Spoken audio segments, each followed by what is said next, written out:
മനുഷ്യനെ സംബന്ധിച്ച് 3 കൂട്ടം മനുഷ്യരുണ്ട് നമുക്കിടയിൽ. നിങ്ങൾ വിദ്യാർത്ഥികൾക്കിടയിലും മുതിർന്നവർക്കിടയിലും 3 കൂട്ടം മനുഷ്യർ. 1, വയറ് കേന്ദ്രീകരിച്ച മനുഷ്യർ. 2, മസിൽ കേന്ദ്രീകരിച്ച മനുഷ്യർ. 3, തലച്ചോറ് കേന്ദ്രീകരിച്ച മനുഷ്യർ. 3 കൂട്ടം മനുഷ്യർ. വയറ് കേന്ദ്രീകരിച്ചവർ, മസിൽ കേന്ദ്രീകരിച്ചവർ, ബ്രെയിൻ കേന്ദ്രീകരിച്ചവർ. മനുഷ്യർ 3 കൂട്ടരുണ്ട്. അതനുസരിച്ച് സ്വഭാവവും പെരുമാറ്റവും മാറിക്കൊണ്ടിരിക്കും. വയറ് കേന്ദ്രീകരിച്ചവർ ഉരുണ്ട് വണ്ണം വെച്ചിരിക്കും. ബലമില്ലാത്ത ശരീരം തളതളാന്ന് തളർന്നു കിടക്കും. ഒന്ന് ഞുള്ളിയാൽ മതി ലോകമഹായുദ്ധം പോലെ ആനുപാതികമല്ലാത്ത വികാരം കാണിക്കും. ഇവർ പ്രസന്ന വദനരാണ്.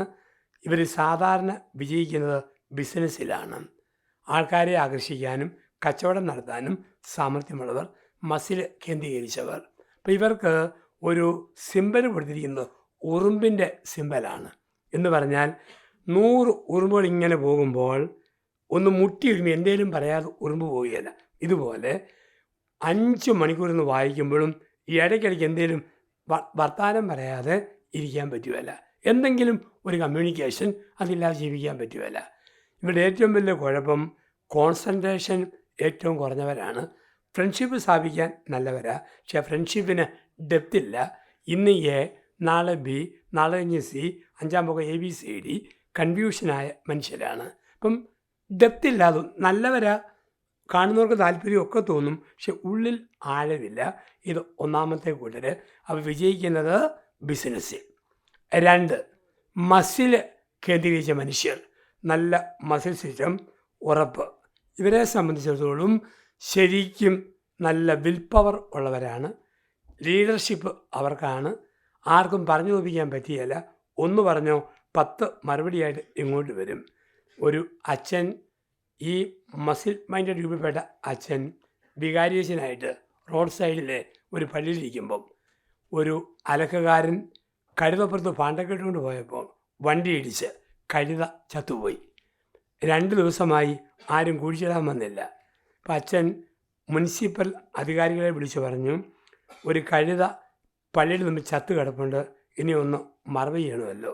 അവർ രസികരാ.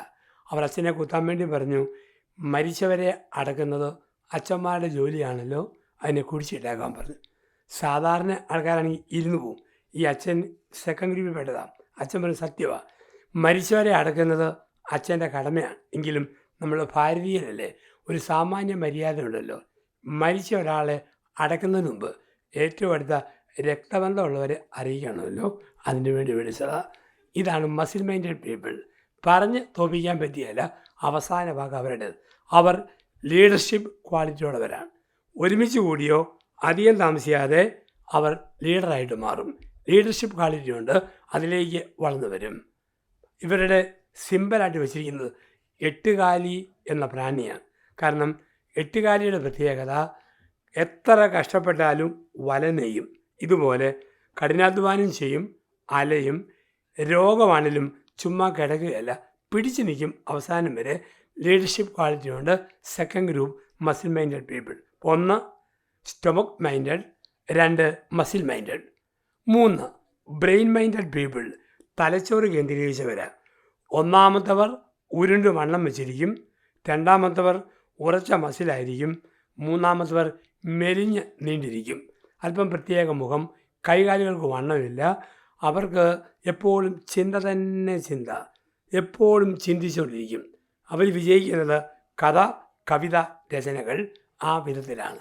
ഇവർക്ക് സിമ്പലായിട്ട് കൊടുത്തിരിക്കുന്ന പക്ഷി മൂങ്ങ എന്ന പക്ഷിയാണ്. ഈ മൂങ്ങായെ പോലെ കുത്തിയിരിക്കും, അനങ്ങുകയല്ല.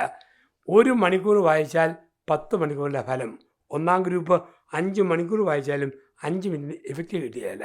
ഇപ്പം ഇങ്ങനെ മനുഷ്യർ 3 കൂട്ടം മനുഷ്യരുണ്ട്. ഇപ്പം നമ്മൾ ശ്രദ്ധിക്കുക, ഇതിലേതിൽപ്പെട്ട ആളാണ് ഞാൻ.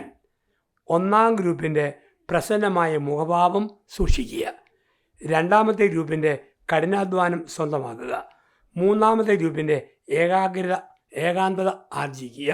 അങ്ങനെ വളരുമ്പോഴാണ് വ്യക്തിത്വം വളരുക.